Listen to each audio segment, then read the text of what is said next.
Halo semua sahabat pejuang online. Kali ini saya akan menjelaskan bagaimana caranya menghitung berat volume di ekspedisi JNT. Ya, berat volumenya ini bisa aja di bukan hanya di JNT tapi di ekspedisi. Tapi kali ini saya akan bahas yang di JNT-nya. Sebelumnya, nama saya Yogi, saya adalah praktisi online marketing. Semoga video saya ini bisa bermanfaat ya.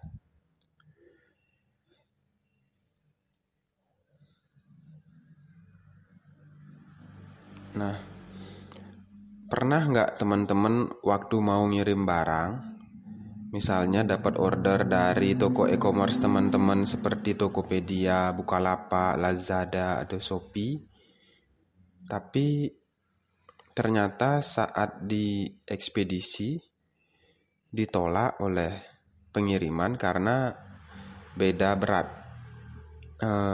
Bukan ditolak. Menurut teman-teman 1 kilo, tapi menurut ekspedisi 3 kilo. Sehingga teman-teman jika ingin melanjutkan pengiriman harus melakukan penambahan ongkir. Pernah nggak seperti itu? Tidak sesuai antara hitungan teman-teman dan hitungan ekspedisi. Kalau saya pernah melakukannya dan pernah mengalami beberapa kali. Dan kalau saya lanjutkan pengiriman, bisa-bisa saya tekor alias rugi.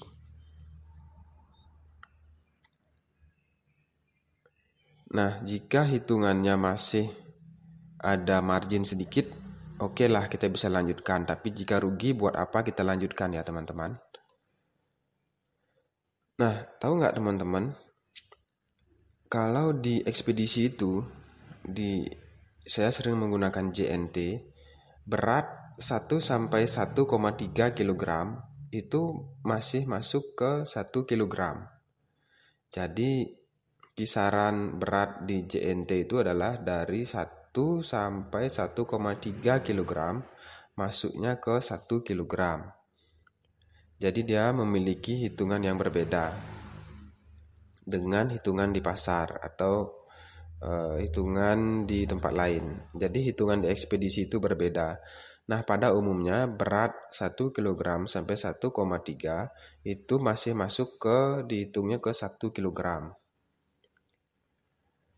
Namun, jika beratnya tidak terlalu besar, maka dihitung volume.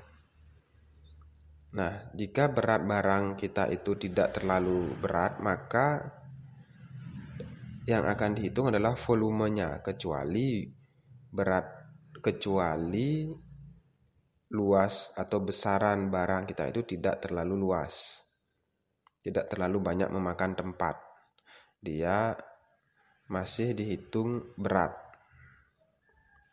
Tapi jika ringan, maka dihitung volume. Nah, kategori ringannya ini bila perbandingan berat dan volumenya terlalu besar. Bila perbandingan berat dan volumenya terlalu besar. Misalnya nih kayak gini. Saat ditimbang, beratnya hanya 1 kg. Namun volumenya bila dikonversi ke berat menghasilkan berat yang lebih dari 1 kg, misal menghasilkan berat 2 kg. Misalnya berat barang yang teman-teman kirim itu hanya 1 kg.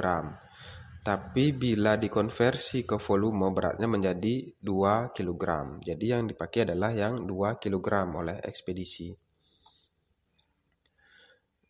Nah, maka ini yang dijadikan acuan adalah yang paling berat antara volume atau kilogram. Kemudian volume itu apa sih? Yang menjadi acuan dasar dari ekspedisi. Nah, volume itu adalah jumlah luasnya tempat yang dihabiskan oleh suatu paket di suatu tempat. Misalnya paket teman-teman itu menghabiskan luas berapa sentimeter persegi. Itu yang akan dihitung volume. Jadi ekspedisi pun untuk menghindari kerugiannya dia menerapkan aturan volume ini.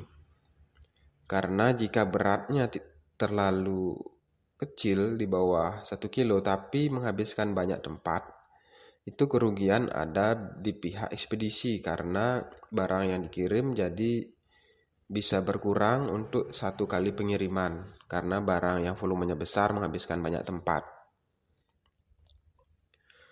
Nah, itulah sebabnya mengapa JNT atau ekspedisi lain memberlakukan skema volume sekali lagi untuk menghindari kerugian mereka. Saya ulangi, misalnya semakin besar barang yang kita kirim, semakin banyak tempat yang dihabiskan di mobil atau di gudangnya dia. Ini yang penting adalah bagaimana cara menghitung volume sebelum kita datang ke ekspedisi agar kita tidak untuk menghindari 2 kali kerja ya teman-teman, dan bahkan untuk menghindari kerugian. Cara menghitung volumenya adalah panjang dikali lebar dikali tinggi dibagi 6.000. Ini berlaku umum rumus ini. Ada beberapa ekspedisi yang dibaginya 5.000 atau dibagi 7.000, tapi secara umum dibagi dengan 6.000. Ini contohnya seperti ini, misalnya panjangnya 30, lebarnya 30, tingginya 30, dibagi 6.000 menghasilkan volume 4,5 kg. Maka berat yang terhitung adalah 4,5 kg, walaupun berat asli hanya 1 kg. Jadi walaupun berat aslinya hanya 1 kg, tapi ketika dihitung volume itu didapat 4,5 kg atau lebih besar, maka yang digunakan adalah yang lebih besar. Jadi sebelum teman-teman melakukan pengiriman sebaiknya diteliti dulu, dicek dulu volumenya agar tidak rugi ya sobat online.